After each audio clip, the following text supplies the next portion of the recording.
Hello guys, we're working today on a Mack truck with an MP7 engine on it, and we have a leak, coolant leak actually.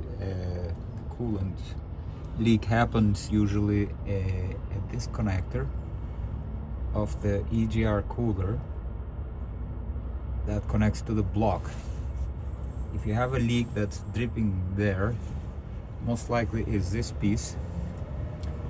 These O-rings for some reason get dried out or you know, shrink from heat. I'm not sure what's going on with these, but that's what's leaking, so that's what you're gonna replace.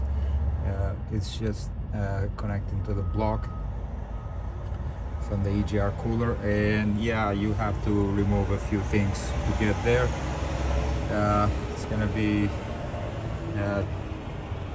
a marathon to do this, but it's not very difficult job, so I just wanted to share with you. Hopefully that helps you when you have a leak and you know where it's coming from.